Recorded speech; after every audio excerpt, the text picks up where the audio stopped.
Hello, everyone, and welcome back to the Cultured Cabbage. You'll notice that it is once again the fearsome twosome today, as Jacob is no longer with us. He's somewhere else right now. I don't know. He's in, if I remember right, He's off doing something, San Marcaro. probably with some lady. Yeah, he's with his mama. But in his absence, we are once again here to bring you the news. So, how's it going, Carl? Not too bad. It's been kind of a crazy day. Yeah, as it's been busy for a lot of people, I'd say. It was busy for me. Yep. But my friend, I have a question for you. I may have an answer for you. Will you get to the dang news already? Maybe, I don't know. I'll think about it. Okay. Dun, dun, So, dun, dun, dun, dun, so dun. our first topic in the DC universe is Paul Dini tweeted out a picture of Batman the Animated Series, Batman and Ra's al Ghul saying soon. Very, Soon. very suspicious.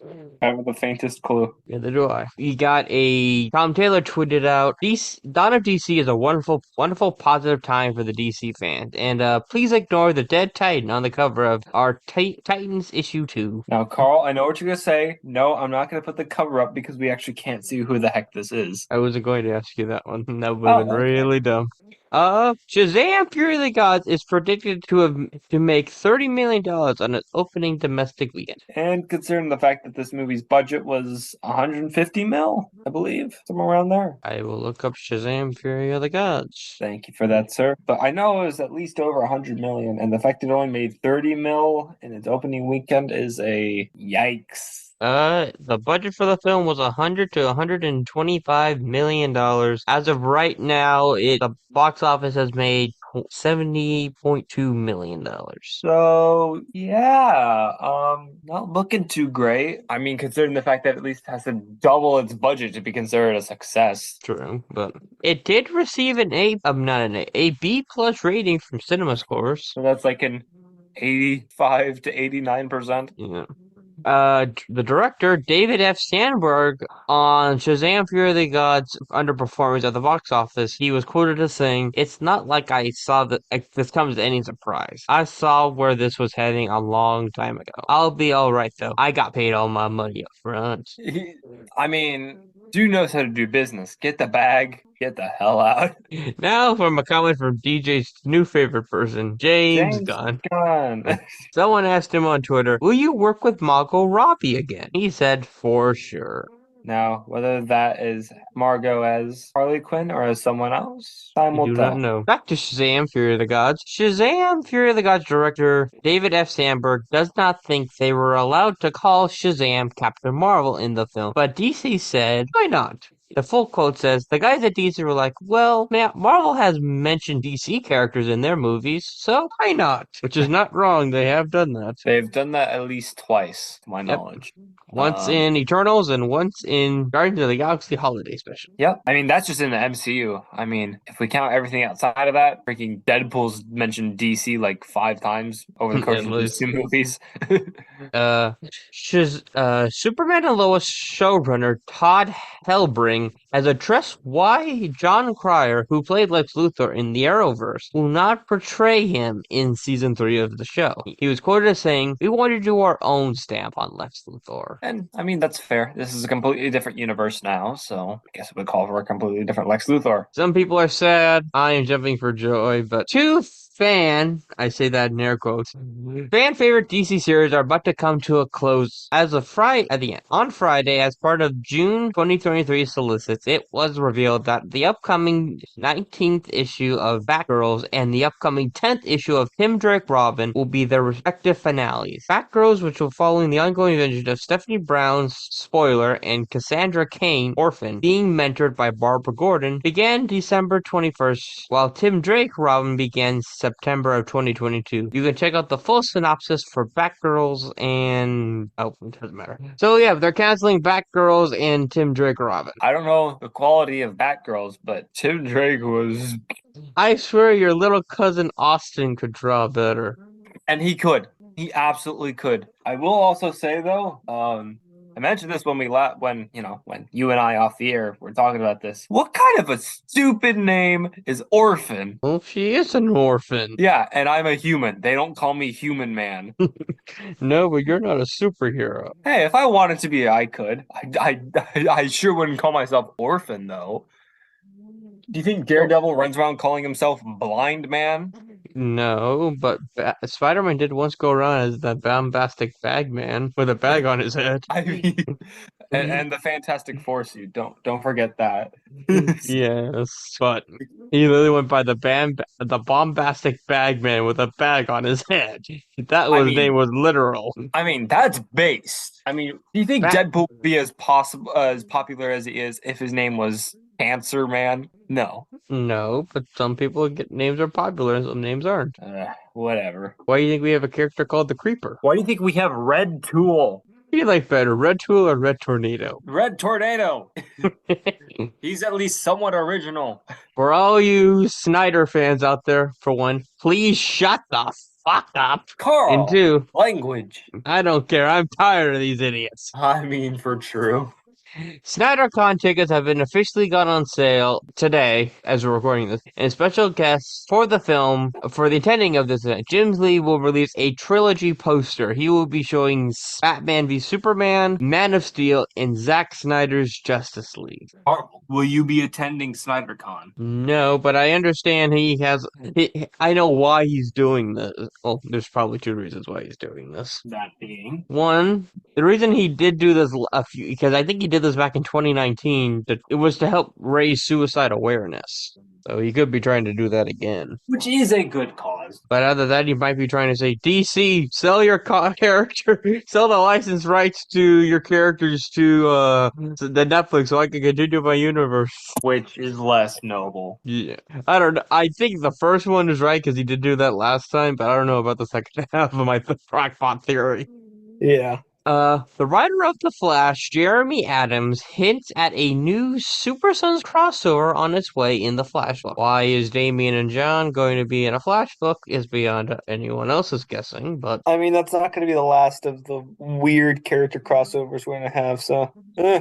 on Twitter, Jeremy Adams asked fans, "What do you want to see in an image from Flash 797?" It continued in another. "Is one of the first pics that the artist sent my way," Adams wrote. The Flash is set to have a super speed misadventure that occurs when Kid Flash, Wallace West, babysits Jai and Irie West, the children of Wally West. In a now deleted tweet, but is still on Instagram as of the writing of the article by CBR, Adams shared an artwork of Superboy John Kent and Damian Wayne Robin, indicating that the two young Super Sons will make an appearance in the upcoming Flash issue. There you go. Back to Shazam, because that movie came out this week, or last Whoop, week, I think. whoop. Let's get down to business. The director says that he is very eager to go back to horror as well as try some other things. After 6 years of Shazam, I'm definitely done with superheroes for now. I I don't know mean, this yeah. director. Have you seen any of his horror movies? What is his name? David F. Sandberg. This definitely sounds familiar. Let me look at his IMDb while you continue. Zack Snyder reveals full circle event details, bringing together his Snyderverse trilogy: Batman v Superman, Man of Steel, and Justice League Snyder Cut in one weekend. I like the guy's comment to this one. The Snyderverses refuse to die, LOL. It's like a Hydra. Each time you cut off its head, another one grows. The Last of Us had a canceled animated short. It would have been ended up in the script of the season 1 finale and chronicled Ellie's immunity and fleshing out Ellie's tragic origin story. I'm sorry, I do not care. I do not care about The Last of Us. That's fair. I think Zachary Levi is trying to be the new James Gunn because he likes to talk a lot. Some people just like the sound of their own voice. Someone said to him, "Random thought of the night. I remember when Chuck aired on NBC, and I blame Zachary Levi for my taste in men being tall, slender, brunette men who are intelligent and kind of geeky." LOL. Zachary Levi responded by saying, "Sorry, not sorry." Bro, no. Also, here is something Mr. Sandberg might actually be relatively known for. Annabelle. That's a horror movie he's done. Apparently he also directed something called I Flip You Off for 4 hours. Hollywood director David S. Sandberg flips you off for 4 consecutive hours. I mean, like this? Yes, Carl, like that. People can't see. What am I supposed to do? No, I just Write a wanted middle finger to. in Braille? No, I just wanted to flip you off. Wow, Carl, you're But mean. another comment from Zachary Levi, he said there is a whole contingent of comic book fans that are really unfortunate that there's this one particular group of people that they don't like me because I don't agree with them on other comic book movies. You know who I'm talking about. Do I? Yes, yes, you do. Do I really? Continuing on that thought, Zachary Levi opened up about toxicity among fans within the DC fandom. They just go up all up on their they stir up other people with their who they that they know online and that they just want to attack and attack and attack and attack. It's really sad. That is pretty sad.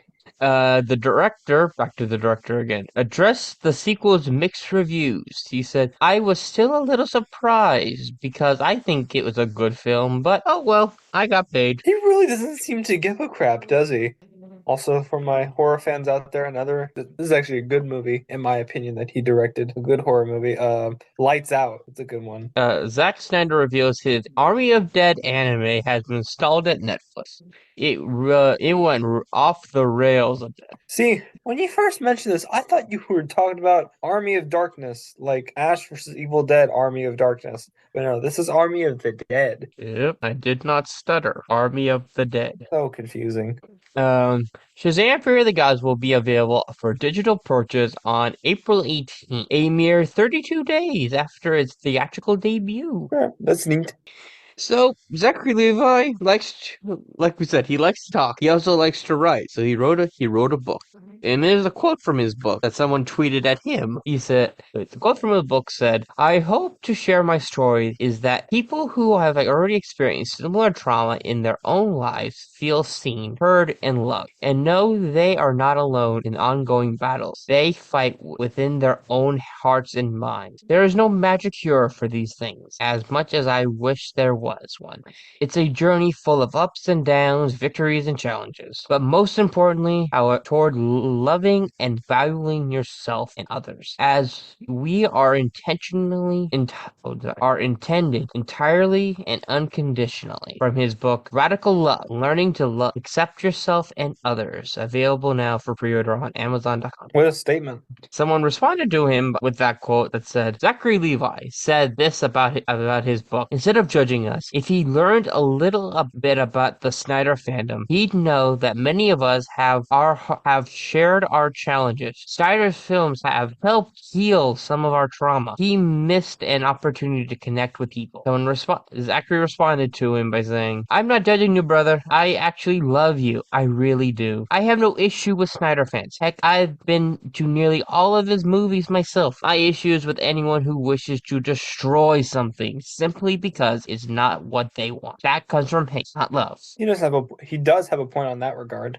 Richie Cardero asked him, Hey, Zachary Levi, do you have a favorite Snyder film? Have any thoughts of a collaborating? Thanks. He said, Sure do, Richie Rich. Of all of his films, 300 still holds a top spot for me, but of his DC titles, I would have to say Man of Steel. That's a good choice. Have you seen 300? Have I seen 300? Yeah. Oh. It's where the This Is Sparta meme came from. Oh, I didn't know that. Yeah. And someone responded to him when he said that his favorite Zack Snyder movie was 300, but it was DC ones was Man of Steel. Someone said to him, You could have said this 3 years ago, and we would have embraced you, but you mocked the release of the Snyder Cut. You could have said, I hope Zack as an artist gets to share his vision because of the hard for him and everyone put into the movie. But no, I'll lay off of you now. Best of luck. And someone responded by saying, Found another Snyder crybaby. Yeah, Zack Snyder doesn't need people on the internet to defend him. And Zachary responded to the guy calling the other guy a crybaby. I know in your mind you're trying to somehow come to my defense, but I'm good. Also, this is exactly the type of decisive behavior that I'm talking about. No need to call people names. Big, bigger, stand taller, behave respectfully, even when respect isn't afforded to you. Man, this guy has a That's lot of good powerful. inspiration. Yeah, he's got a lot of inspirational quotes. You should become a speaker. You should write a book. No, that'd never do well. Director Chris McKay, who was set to direct a Nightwing movie, says he is still hope to do one with something with it one day at DC Studios. He was quoted as saying, "Now that James Gunn is involved, I haven't had any conversations with him, but I hope I can do something with him." As do we all. A new report comes in that Dwayne The Rock Johnson nixed the use of Black Adam characters in Shazam Fury of the Gods. Because insert Black Adam family joke here? I don't know. Neither do I. Someone asked Zachary Levi, but there is no denying that at the moment there are many Snyder fans who are happy with failure of your film, and many of them wish that everything that is comes fails just for not continuing with the film of their director. Zachary responded, "This is also true. Sad, but true. How much of that actually affects the box office is anyone's guess. But I think the biggest issue we're having is marketing. This is a perfect family movie, and yet a lot of families aren't aware of it, which is just a shame." No thoughts on that, DJ? Not inherently, no. If we had Jacob here, he'd be riled up for this one. The 4 hour and 11-minute extended version of Lord of the Rings: The Return of the King will be released in theaters on April 13th and April 19th. I do know that Jacob is a pretty big fan of the series, so I mean, from that point, that's pretty cool. Zachary But Levi has. also, Go I ahead. was gonna say, but also 4 hours and 11 minutes. Oh, I hated sitting through watching Zack Snyder's Justice League, which was 4 hours long. bro, 4 hours better not become more and more common, or even the norm going forward for like big movies. Zachary Levi has responded to a report claiming that Dwayne The Rock Johnson vetoed the idea of Zachary Levi appearing as Shazam in Black Adam's post-credits scene. He responded by saying, "The truth shall be set free." Honestly, could have been a little neat. I mean, I understand Uh, it didn't, but Actually, The Rock is the reason initially why Zachary Levi turned down the role of Shazam. I mean, yeah, Yeah. the more you know. You know why he turned it down because of The Rock? Why? Because he is a big fan of the character Shazam, and he knew that Shazam and Black Adam are somewhat supposed to look alike, and he hmm knows that he and The Rock do not look alike at all. That's why he initially turned it down. So he just wasn't jacked enough, is what you're saying. No, he was an African American, like The Rock. Dang. For all you Static and Batman Beyond fans out there, a new Static and Batman Beyond crossover story will be happening. The team up will be happening in the new 96-page milestone 30th anniversary special. No thoughts on that? No thoughts on Static teaming up with Harry again? I mean, it's definitely cool. Is this Well, the like that. one where we have the parody of Flash of Two Worlds, Yep, that is that cover. which I will not be showing? I wasn't going to ask you to put that one on screen either. I'm just gonna say that every time now, so you never get the chance. Now we have a new cover for, I'm going to guess either it's for Titans or for Nightwing, but it's a new Nightwing cover by Roto Redondo and written by Tom Taylor. The full tagline is "Forging the Future One Villain at a Time."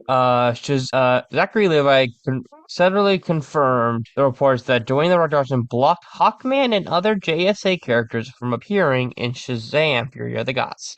So next we have is The Flash has been rated PG-13 for sequences of violence, action, some strong language, and partial nudity. This long-awaited film would make premiere at CinemaCon on April 25th, followed by a wide release on June 16th. Partial nudity. I do not want to see.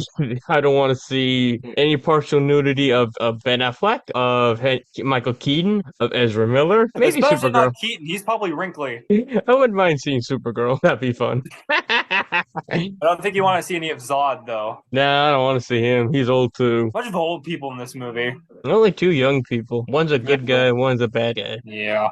Next we have on our list is the final episodes of Titans will be premiering on April 13th on HBO Max. I mean, good for them. At least they got to finish their story. I mean, yeah. How many seasons does this make it? 4. Gotcha.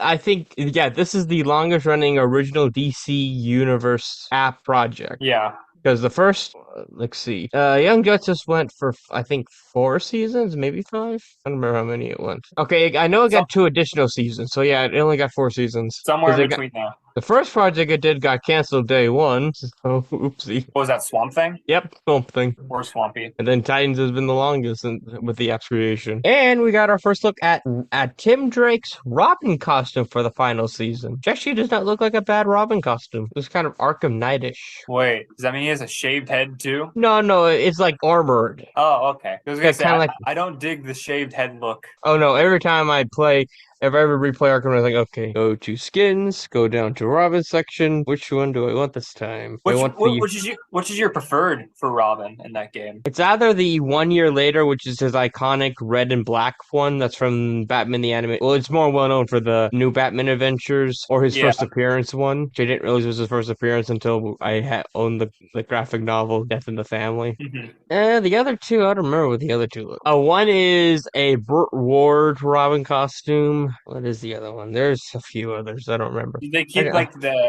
the animated style one? And Arkham. Because I know they had that in Arkham City. Also, did they give him a Arkham. Red Robin one? I'm looking. Give me a minute. I gotta find it. Robin skins. 'Cause I don't Oh yeah, remember them all. I do have to do the obligatory yum after saying Red Robin. So yum. Well, yeah, of course. Also, put on screen the image of him in his new Robin costume. No, Yes. no, thank Let's you. see. Going down to the bottom of the list. So he got a new 52 Robin skin, a 1 year later skin, an original Tim Drake Robin skin, and classic TV series Robin skin. That's all he got. He only got 4. And that's bless me. And that's the Burt Ward one, Yep, classic that's a TV Burt Ward. series. Yeah. That's pretty cool. I'm a big Burt Ward fan, so that's cool to see. Yeah. All of the alternative skins have hair. Good. Yeah.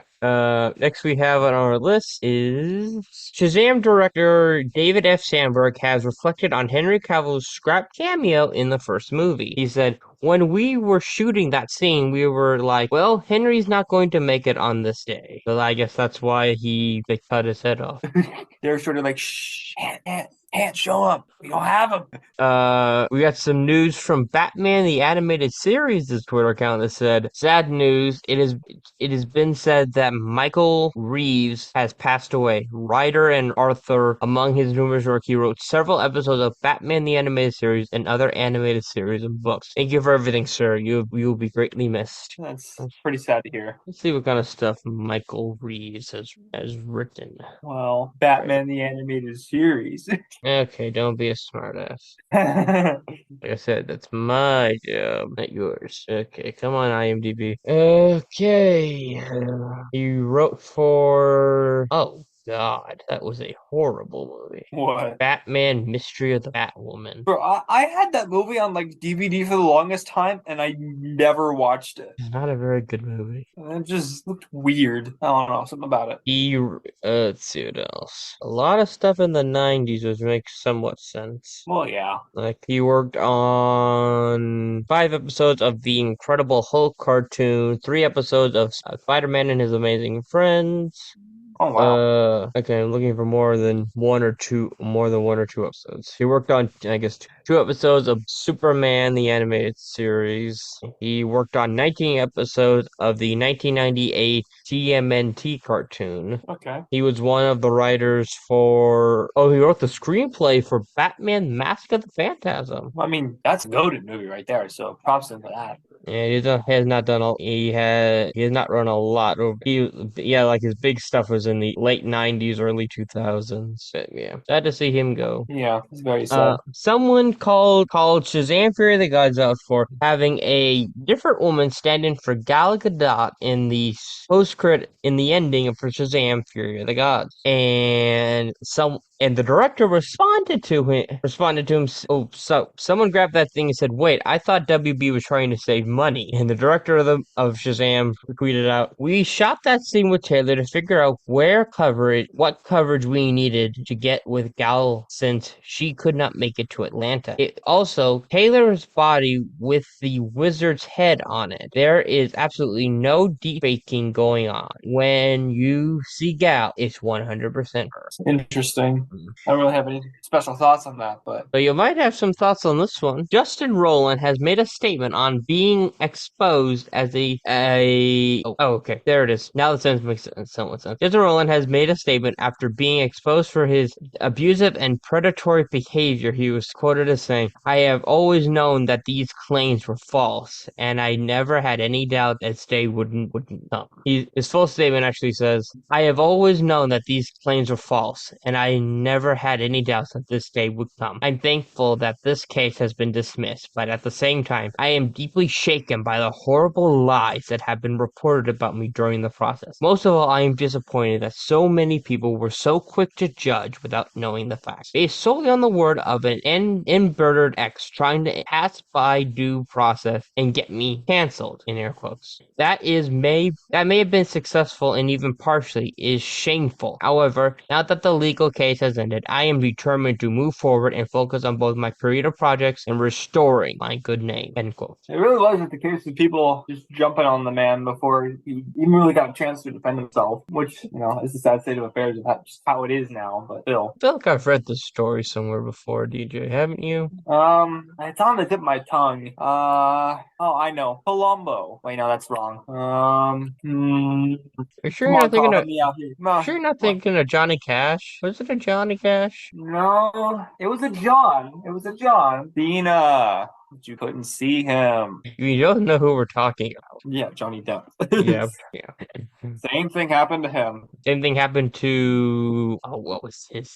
I gotta find his name again. Thankfully, I have Google to help me. Good old goggle. The goggles, they do nothing. Okay. Happened to the same thing that happened to Timothy Hutchinson too. Huh. The fact that it's happened that many times to many prolific celebrities is frightening. Yeah, it says here in his personal section of his IMDb folder, in March of 2020, Sarah Johnson, a former child model and actress, accused Hutchinson of essaying her in 1983 when she was 14 years old. Hutchinson had denied ever meeting Johnson. One of Johnson's friends was there that night, and then alleged incident had signed an affidavit that Hutchinson and Johnson were together that night. When she heard noises from the room they had left that, unlike Johnson, was in pain and may have been muffled. Between a few days after the allegation, over the years that followed, Johnson told her mother and 4 friends. After Johnson began her legal complaint, Johnson's former stepfather stated he had heard of the incident years before. Real Andrews said in an interview when he had seen Johnson in Hutton's hotel room, but later denied in a legal statement. Johnson filed a criminal complaint against Hutchinson in Vancouver Police Department that previous November. Hutchinson, who was 22 when the alleged incident occurred, completely and invagrant and unequivocally denies the accusation and filed a criminal complaint against Johnson for extortion. In July 2021, Canadian authorities closed their investigation into Johnson's accusation without filing charges. One. Yeah. Yeah, it's a sad reality, but this kind of stuff just happens sometimes. Yep. Anyways, back to our list. Another guy who won't quit shutting up. Zachary Levi continues to talk. Zachary Levi on James Gunn and Peterson running DC Studios. Peter has a lot of business sense and diplomacy, and James is a creative visionary. I'm looking forward to see what they have in store. Freaking Shazam. Okay, I think I may have actually put one thing in the wrong place. Who owns The Exorcist? Let me double check that for you because it's on the tip of my tongue. But while you look that up, I'll go over to the next one. Alrighty. Zachary Levi on Instagram Live said, me, David,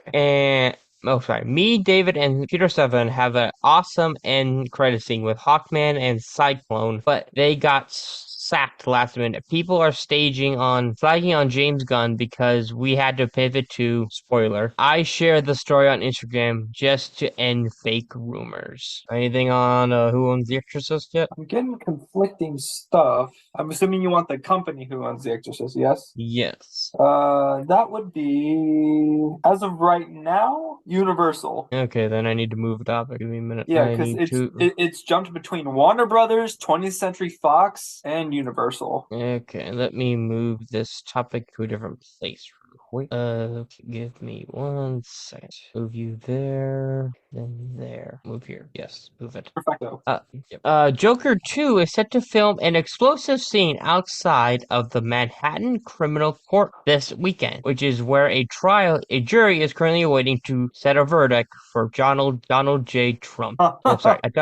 Indictment. Sorry, I forgot to finish the sentence. Well, ain't that just a piece of? I don't even want to call that marketing. I just want to say that a coincidence. Oh yeah, it's complete coincidence. DC celebrates the life and career of artist Joe Galena. Joe was a key part of some of DC's greatest Silver Age heroes. Our deepest condolences to the family, friends, and fans. Photos were provided by Frank Galanino. I'm gonna guess it's his brother. We have a nice Really picture of him holding what? I was gonna say it's really sad to see this many people, just going like that. So many great creators out there, Yeah, but we are getting to where the 60s was almost 80 years ago. which is kind of a crazy thing to think about. Zachary Levi confirmed on Twitter, confirmed that the Justice Society were going to appear in Shazam! Fury of the Gods. Mid-credit scene was Hawkman and Cyclone, as I had said earlier. The original intent was to have Hawkman and Cyclone to be there for the Shazam going into the JSA. That was thwarted, as we've stated more than once over today. Yeah. Zachary Levi on his channel line said that he just desperately wanted Cavill at the end of the first Shazam movie. Walter Hamada and David S. Amber tried everything they could to bring him on, and that they never wanted to pivot to a headless cameo. Fair enough on that accord. He continued with this statement, that was not on us. That was not because we didn't want that to happen for you. I wanted him so bad in the first movie, he said. Both of Zack Snyder's Rebel Moon films will be extended R-rated versions. Yay! I didn't know that was a thing. And the Mandela effect, right? Where you think of one thing, but it's actually the opposite. Yeah, all the time. Well, someone on Twitter asked something about a post-credit scene at the end of Shazam, and the director commented saying, "This is so weird. People keep arguing they saw Shazam with the throne scene in it, but we cut it early on. Never finished the VFX slash DI, and the music was taken out from another scene. The only ever version had been a deleted scene released as an extra. I don't think we even have it in the test screening."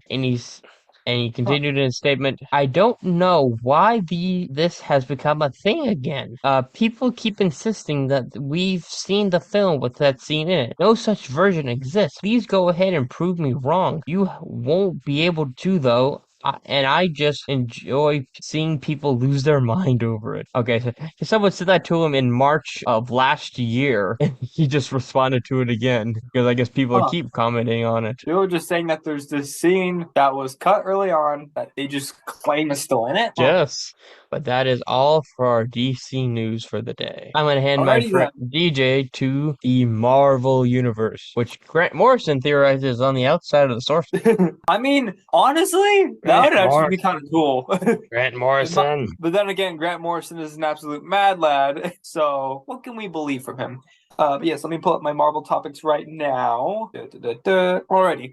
Not as much in terms of compared to DC here, but we still got some juicy topics for you guys. There we go. So the first Marvel topic we have on our hands is Charlie Cox we recently got a photo from the set of Daredevil Born Again with Charlie Cox's costume as Matt Murdock, not Daredevil, as Matt Murdock, of him on set, and he looks just as great as he ever did. So that's pretty cool. His lawyer outfit. Yeah. I'm not putting the cover up, but I will say, look it up yourself. It's pure nightmare fuel.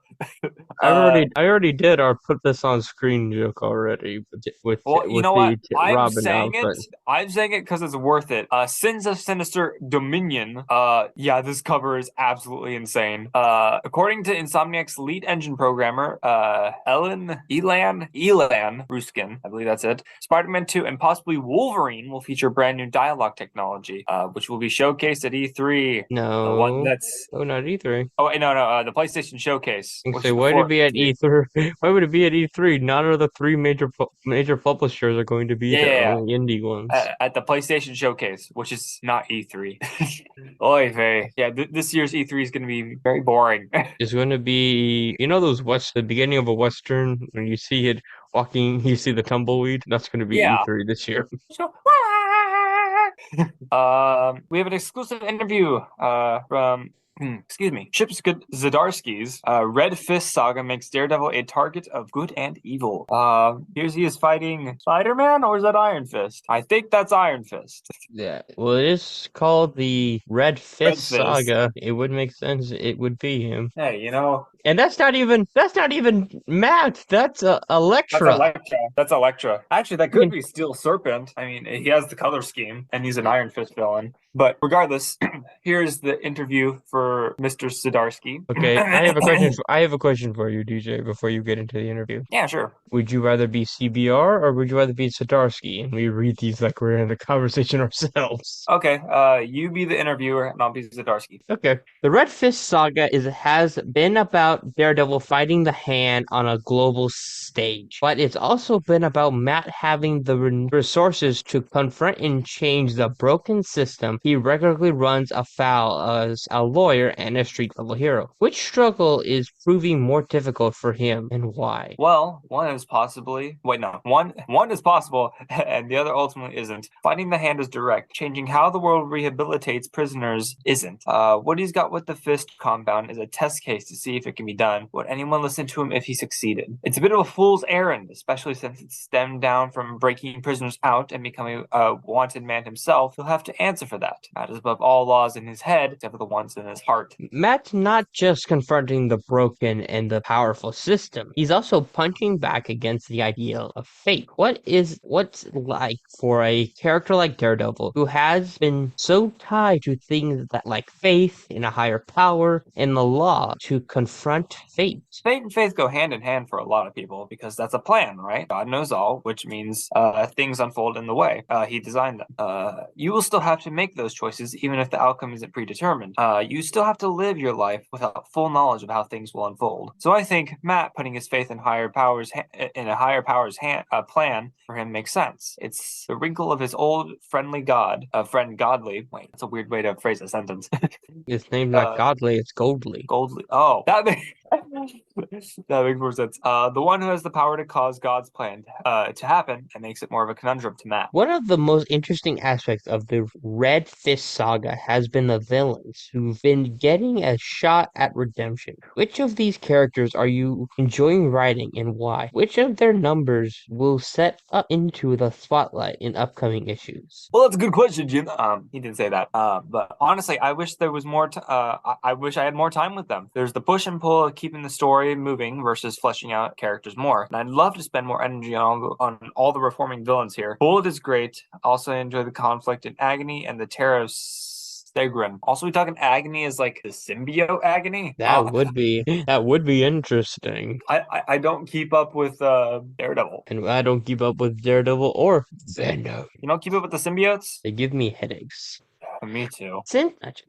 Since this is a series that involves Daredevil's war against the Punisher and the Hand, how tied together will your book and Jason Aaron's Punisher title be? Will there be any Easter egg for the reader of Oath? The books kiss here and there, if that makes sense. I made sure that the direction we're headed isn't the one Jason is heading, so we could both have satisfying stories that stand out on their own. As for Easter eggs, I can't think of any. I referenced some of the things that happened in Punisher, but I'm not going to have a reborn Maria Castle joining the fight. No, that would be kind of funny. Honestly, yeah. And Daredevil number 8 ends with Captain America, Iron Man, and Spider-Man discovering the location of the Fist Island headquarters. What kind of a presence will they have in upcoming issues? I mean, Daredevil broke their villains out of prison. Plus, he's working with Elektra, a murderer. That can't stand, man. So I'm guessing Agony actually is like the symbiote version. That's pretty cool. Hey, somebody's using them. Yeah, someone remember the Life Foundation symbiotes outside of Scream. Or just remembers that they're not just hybrid. Yeah. The scope and scale of this story has grown exponentially over the last few issues, especially with the reveal that the Hand is replacing world leaders. What hint can you give about the actions in the next few issues? There's some big action for sure. Daredevil number 8 just came out and that was wild. Seeing Marco draw an epic battle with a dragon, undead ninjas, and a supernatural Punisher. We have Manuel Garcia kicking off even more action in number 9, and then Marco gives us his best work to date in number 10. He told me it's his favorite issue, but I think that's just because Spider-Man is in it. Oh, so Spoiler. P.D. Parker's going to be in issue 10. That's interesting. How do you feel about Marco Cialitio and Ralph D. Alrito bringing these issues to life? I mean, Marco's the best. It's really amazing that he's been on the title since we started. He made such a beautiful and powerful look. He's just great at everything. But I really, I especially love his Daredevil costume designs, which I may be biased here, but I think they're instantly iconic. Seeing him draw the man in action is always a treat. Raphael is amazing. He's a really spectacular storyteller. I've enjoyed him pushing his style darker for our story. No one does a menacing Daredevil like Raphael. And finally, how far along are you in the Red Fist saga? How far along are you in the long-form Daredevil story you started back in the previous volumes of this series? We're closer to the end than the beginning. I just set in the 56th Daredevil script if you count Devil's Reign and the one-shots, so I better be close to the end. And that wraps up the interview. Yes. But keeping on with the comic news, Kelly Thompson's Captain Marvel run ends with an extra-sized issue. It's double-sized, in fact. That's We pretty don't cool. we don't get a lot of double sizes. No, not really. Well, giant-sized comic books have kind of gone out of style. Do you have any giant-sized issues, DJ? I have a giant-sized man thing. How No, many pages is it? I actually don't, but I'm pretty sure giant-sized books, I want to say they have at least 10 extra pages, which I know doesn't sound like a lot, but I this think I one own- specifically double-sized. I think I own one, maybe two or three. But I think both big issues of Action and Detective both had, and I know Detective was 96 pages long, Yeah, and it had more than one story in it. Moving on. Iron Man teams up with the X-Men. That's a really weird pairing, but sure. To fight Dark Sentinels in June. Well, the X-Men just did team up with Spider-Man. It's something. It's something. Also Marvel will be releasing What If Dark, a new series of one-shots that takes a dark twist on the classic comic stories. Sigh. I mean, this just sounds exactly like the Dark Multiverse. It is. It is the Dark Multiverse. And some may say that the Dark Multiverse was just a dark version of What If, which I guess it kind of was, but I feel like they were distinct enough. I mean, the Dark Multiverse was obviously dark takes on classic DC stories, while What If was just, let's just see what we can throw at the wall and see what sticks. Well, that wasn't the main purpose was to test out new artists and writers. That was the main purpose. Yeah. But I'm just saying, it's the style of just tossing random stuff in there, almost. Like, what if the Fantastic Four had pizza instead of fried chicken for lunch? And then, it made Galactus show up and then he ate pizza with them. I don't know. Or what if Captain America survived World War II, helped create an army of super soldiers in World War II? Crazy stuff. That didn't end well. No, I didn't. Do you know what happens in that story? They take over the world. Sounds fun. Well, pretty close actually. Captain America runs for president and wins with the promise of giving all of the citizens superpowers. But as soon as he gets in the office, he says it's only for white people. And kind of finally, it isn't Captain America at all. It's the Red Skull. Jeez. I think somebody wrote that story, handed it to Marvel, like, what the are you doing? Is that right? Okay, fine. What are you doing? What are you doing, Cap? Fine. It's the Red Skull. It was the Red Skull the whole time. Better. Yeah. Director Nia DaCosta talks about Brie Larson on the set of Marvels. We were doing a scene that was more emotional, and Larson turned to me, take 3 or 4, and goes, "So I'm holding the tears in, but if you want them to fall, let me know." The kind of control she has over her instrument is really impressive. She's not a bad actress at all. No. And that's the thing. I'm not going to dig on Brie Larson. I will dig on the character of Captain Marvel all I want, because I feel like she's inherently badly written. Oh, of course. And maybe the Marvels will change my mind. You know what the best example of people writing Captain Marvel into the ground?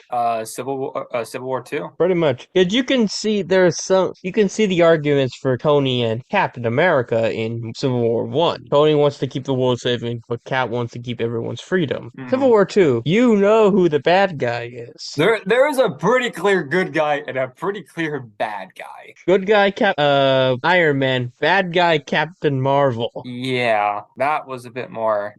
And she got so angry with Tony, she put him into a coma. Not a good look. No. Also, arresting Miles before he even did anything was kind of yikes. Yeah. Owen Wilson will reportedly turn as Mobius in Deadpool 3. Oh, good. Lightning McQueen will show up. Oh, wow. I'm a car. Good chow.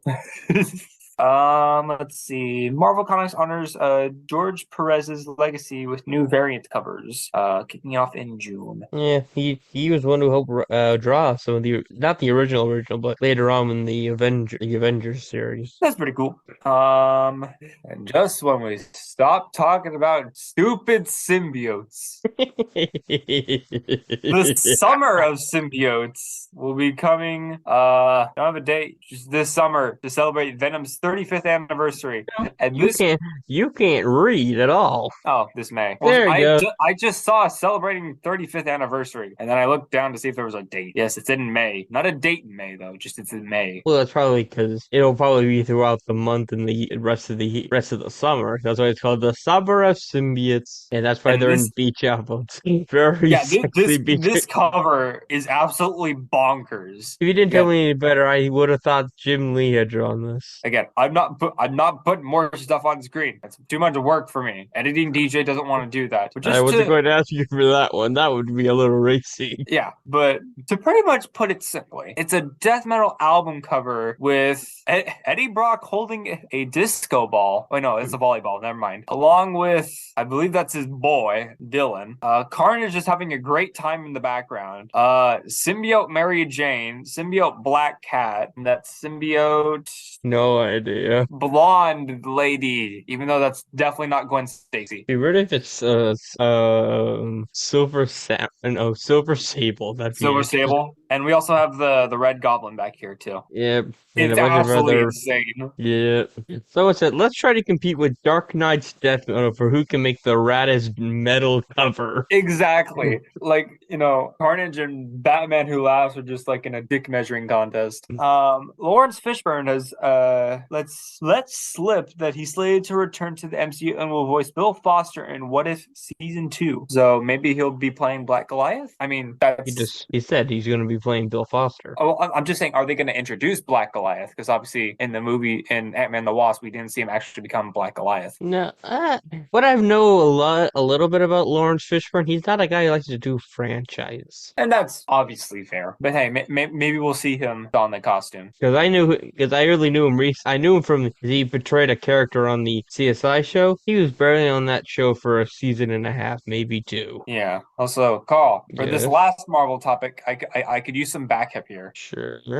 Victoria Alonso, what's her official title? The president of physical post-production, VFX, and animation at the studio has left Marvel. We have like 5 different accounts here, so I need some help on this one. So it started off that it's let's see, where did this start? Looking through these again. Okay, here it is.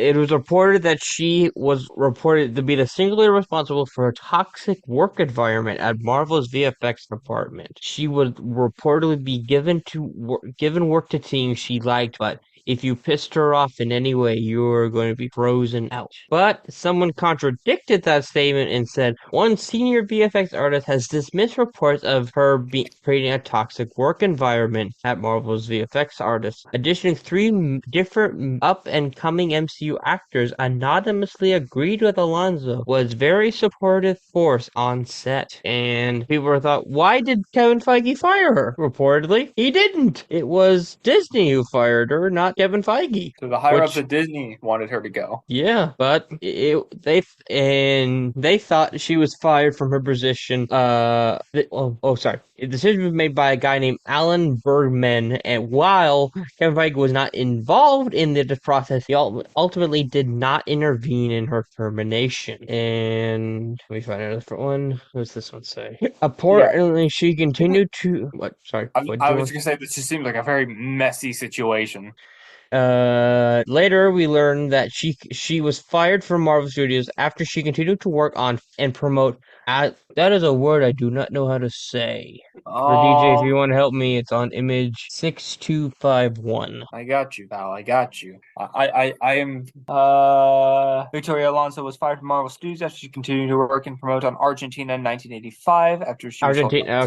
Okay. I just didn't know how to say Argentina. I didn't know that's how it was spelled. Argentina in 1985 after not being told not to. This violates Disney's standards and business conduct that the state's employees shall not work for competing studios. If she was working for somebody else, and I guess that's a big no-no. I mean, yeah. But her attorney says the executives were silent by Disney and fired after refusing to do something she believed was reprehensible. Marvel and Disney made a poor decision that will cause some serious consequences. There is a lot more to this story. And the attorney also said that she was not fired because of purportedly working on Argentina in 1985 and calling the claim ridiculous. And a spokesperson at Disney denied the attorney's claim, saying it is unfortunate Victoria is sharing a narrative that leaves out serious factors considering her departure, including an important breach of contract in direct violation of company policy. We will keep you updated on stuff like this next week. Yeah, like I said, this is still a developing story as of right now. So I probably just said earlier, breaking news. yeah, really.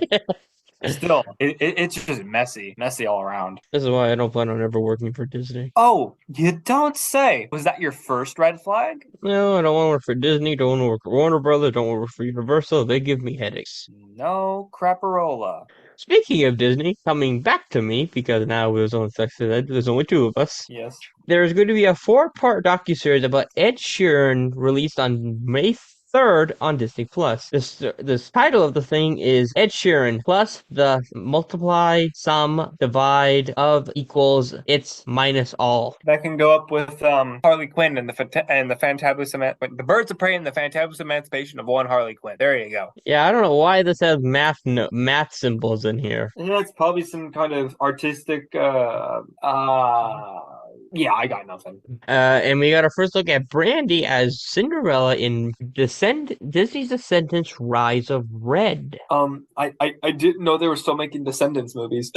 I thought this franchise died. I hate to say it, I thought it died with Cameron Boyce. Yeah, I guess Uh, it continued on. Was he in the third one? Yeah, they finished filming before he died. Yeah, They dedicated the premiere movie to him. yeah. So this is the fourth one? I guess I don't even know if they're gonna have any of the original characters. Even though I'm Seems trying to, I don't even know what any of the original characters' names were. I It's didn't even just remember. feels weird now. Do you remember any? Did you ever watch any of these movies? Yes, I know I watched the first two. Do you remember the name of the main four? No, I think what Oh, I I know remember what now. I I know there was remember the now. kid of Maleficent, the kid of Captain Hook, kid of Cruella de Vil, and Okay, I remember. Yeah, you're right. They had the kid of Maleficent, the kid of the Evil Queen, the kid of Jafar, and the kid of Cruella de Vil. Those are our I thought it was protagonists. Captain Hook. Captain Hook was the bad guy of the second. His kid was the bad guy of the second one, with the daughter of Ursula. Okay. I'll remember their names: Mal, Jade.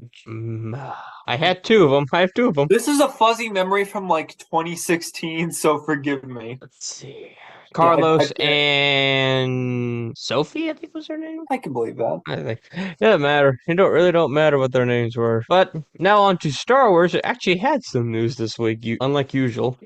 Jonathan Borgia reflects on his Star Wars experience. He was quoted as saying, "For me, Star Wars has made the man of in a sense. The experience, the fun times, the good times, the ugly times, and the bad times. It makes you who you are as you navigate through the industry." Sure, bud. Sure. Yeah, he got treated crappy. What I've heard. Yeah, his character took a nosedive. Damian Linford and co-writer Justin Brett Gibson are reportedly exiting their top secret Star Wars film. Charmaine Albert, I'm not even gonna try, is still set to direct the film. I'm just surprised that they're even making more movies at this point. And David Kwan confirms that the duo directed an episode of Star Wars Skeleton Crew. John Watt approached us to do an episode a while ago before Oh, I think that's supposed to be Everything Everywhere All at Once came out. We shot it last year. I'm excited for you all to see it. Neato. Yep. And Stephen Knight is writing the script for the movie that for Charlemagne Kreskitty's Star Wars movie, replacing Damon Lassigny and Justin Britt Gibson. All right. And more details about this movie will be revealed on Star Wars Celebration in April. A title may be revealed for the film then. Not May 4th. Don't That's a look at major me. And embark on the power of the dark side with this first look at Star Wars Vader, Black, White, and Red. One. The anthology issue hits stands on April 26th. Yeah, I know that they made a few Marvel Black, White, and Red books, and they're doing it with at least Vader. I don't know if they're going to do it with more Star Wars books, but Did you I mean, like mine? I know Marvel technically is the company behind the Star Wars comics now, so it makes sense. Well, up until Disney says, nah, I think I'm gonna let IDW do it now. Something like that. But that's all of our Star Wars. Now I'm handing the baton back to DJ to do some miscellaneous topics. Let's go. Yes. So let's round out this last section of the video here by talking about some AI art. Yes, apparently this Image Comics cover has been criticized or called out for being AI art, although some people do not believe it is. And after seeing it myself, I am fairly sure it's not. Like I am pretty sure this is not AI generated. Now Carl, this one you have to put on screen. maybe I don't know. I mean, people have the power of the internet; they can look up this stuff themselves. Yeah, but most people in our generation are lazy. Yeah, that's why I'm not doing it. But yeah, do you think this is AI generated, Carl? I don't think so. Yeah, a lot of the characteristics look too specific to be AI generated. I think the only thing that possibly could be AI generated is maybe the background, maybe. Maybe, but even then, that's a stretch. I said maybe, I didn't say for sure. I know, and I didn't. Good Burger 2 has been officially greenlit at Paramount Plus, the streaming service almost nobody has. That'd be really Sigh. good right now, DJ. What? Some cookies from your house. You know, I could go for a cookie right now. I need something sweet. I need someone. Kenan Thompson and Cal Mitchell are both returning, so that's pretty cool. Air tells the story of Michael Jordan's Nike deal with great care and energy, but reminds us how strong of a director Ben Affleck really is. Yeah, let me forget that Ben Affleck can direct Yeah, and not just sadly be saddled with a poor superhero role. twice. Yeah. Magic the Gathering's universe expands with a number of new one-shots from Boom Studios. That'll be coming out in June. Justice Smith admitted he's still not sure if he will return for Detective Pikachu 2. We got a new horror/thriller film produced by Jordan Peele's Monkey Paw Productions will release on September 27th, 2024 in theaters. I'm wary about that movie, mainly because we don't have a title for a movie. I need a title before we get a date for a movie. Yeah, it's strange. Like it's literally given a date and nothing else. Not a title, not a concept. Just hey, this movie's coming out this date. Cillian Murphy will star in and produce a feature adaptation of See Things Like These with Ben Affleck and Matt Damon. The film follows a devoted father in Christmas 1985 who discovers startling secrets being kept by the convent in his town. So nuns, like we haven't got enough of those. Filming has begun on the Ghostbusters Afterlife sequel. So does this make it an afterlife? I don't know. Now The cat. this next one really threw you for a loop, didn't it? The cast of Ted Lasso discusses mental health at the White House. Apparently, Chad Stileski says interest in the Ghost of Tsushima film has increased. He was quoted saying, "We have a lot of push on that and a lot of interest because Last of Us pushing that. Yes, the curse of video game to movies is kind of lifted. It can be done." I wouldn't get your hopes up. Yeah, You know what just will because really know what will push that win back? what? Mario movie.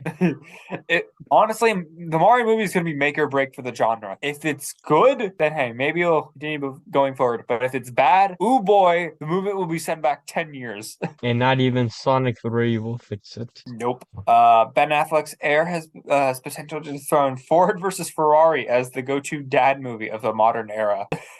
That's just a funny sentence. Yes, it is. Eric Heiserer is all the scripts are already written and the potential Shadow and Bone spin-off series, Six of Crows. Is that how you say his name? Mhm. You're gonna like this one, Carl. Cat Connor Sterling has been cast in Blumhouse's Five Nights at Freddy's movie alongside Josh Hutcherson, Matthew Lillard, and Mary Stuart Masterson. Die. Hate to say it, I like putting these Five Nights at Freddy's in just to annoy the crap out of him. I don't know why he doesn't like the FNAF movies or the characters. DJ, why do you not like FNAF? The fact that this movie has been talked about for like, honest to God, like 5, 6 years, I'm just sick of it. I'm just sick of it. I'm sick of hearing about it. And it gives me more opportunities to keep finding more news topics to put it in. John Spaeth's Dune is writing the script for Netflix's live-action Gears of War movie. We got the official trailer for Sweet Tooth season 2. Once a Ranger, always a Ranger. Premieres on April 19th. The Writers Guild of America has proposed allowing artificial intelligence to write script as long as it does not affect writers' credits or residuals. What? Excuse me. Okay, you guys remember that? Actually, we would not have been alive for very long. But you remember when they did the writer's strike in 2008? What was the writer's strike of 2008? Remind me. It was a bunch of writers not being paid very well, so they walked out. And more famously, one person who really famously walked out, walked not what he did they did a protest to get paid better was Seth MacFarlane. Huh. And they didn't have a lot of the scripts done or animation done for a few episodes of Family Guy, and Fox just put them out. Well, that's kind of But gnarly. if they do that, if they do the writer's strike again, they can just have the AIs finish the scripts and put them out. Imagine we get AI written Family Guy. Let's see here. Moving on after that. MMPR Once a Ranger, Always a Ranger special reveals the death of a ranger. Apple will spend $1 billion on producing films to be released in theaters. The company is attempting to partner with other studios to release a few titles in theaters this year, including Killers of the Flower Moon, my bad, Argyle, and Napoleon. That's a lot of money, though. Good lord. Some very exciting news. An action RPG game based on Teenage Mutant Ninja Turtles: The Last Ronin is in the works. The AAA game is inspired by the recent God of War titles, so we may get a God of War Last Ronin game. It is a very popular comic.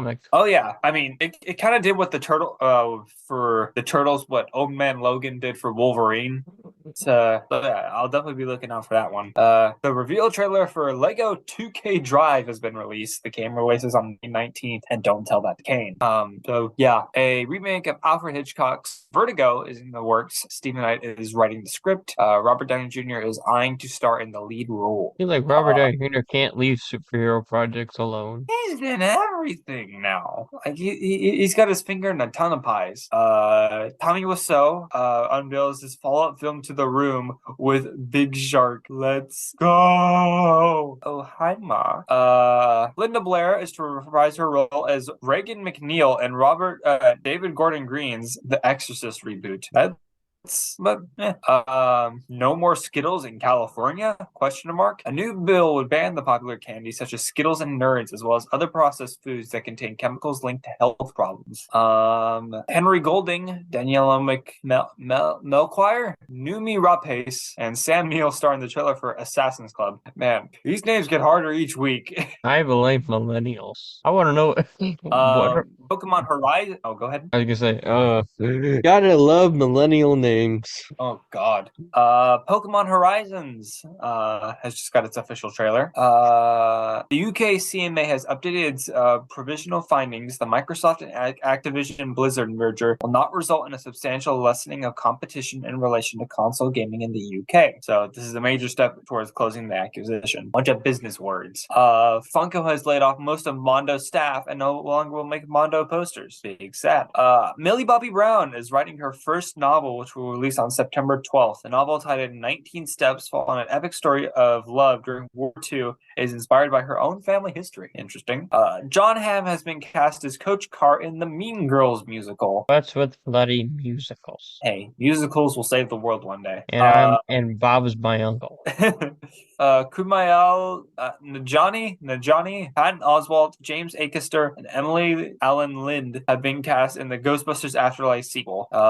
Amy Adams, Danielle Deadweiler, and Forrest Whitaker will star Adam McKay's average height, average build alongside Robert Pattinson and Robert Downey Jr. And also, this will be the movie where we can see Batman and Tony Stark face off.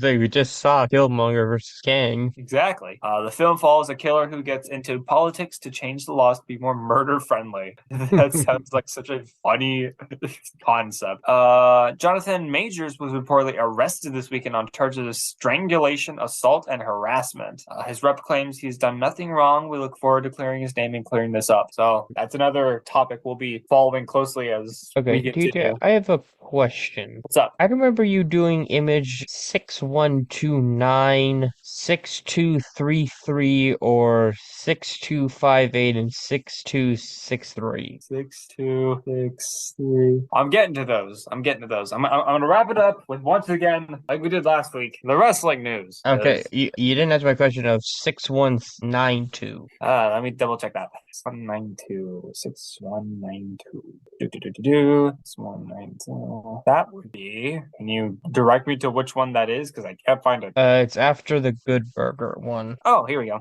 Adrian Monk is back, and it's still a jungle out there for the defective detective Tony Shalhoub, and the Monk will reunite for the Mr. Monk's Last Case, a Monk movie, a feature-length sequel film revolving around the series that ran for 8 seasons between 2002 and 2009 on the USA Network. After revealing Peacock's Monk movie, we'll catch up with the germophobic and obsessive-compulsive Adrian Monk in the present-day post-COVID world. The Emmy-winning actor has shared new details about Mr. Monk's last case involving a wedding and a global pandemic.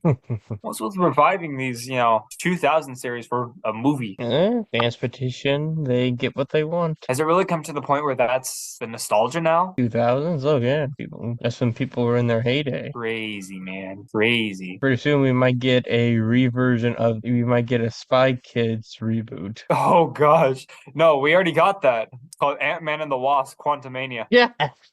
Seriously though, it's like a weird hybrid of like Spy Kids and Shark Boy and Lava Girl. When you look at MODOK, it looks like Mr. Electric. Hey, that's racist. Why Ow! should be mean? Why should be mean? Oh, who was the actor who played him? I forgot. Mr. Electric? Let me look that up for you. I think it's Joe Lopez. What was it? Was it George Lopez? George Lopez, that was his name. Oh yeah, holy crap, it was George Lopez. No, I'm just saying they got the big old face. Yeah, I know. Although I will say, seeing MODOK's little bald baby butt was far more horrifying than anything Shark Boy and Lava had to offer.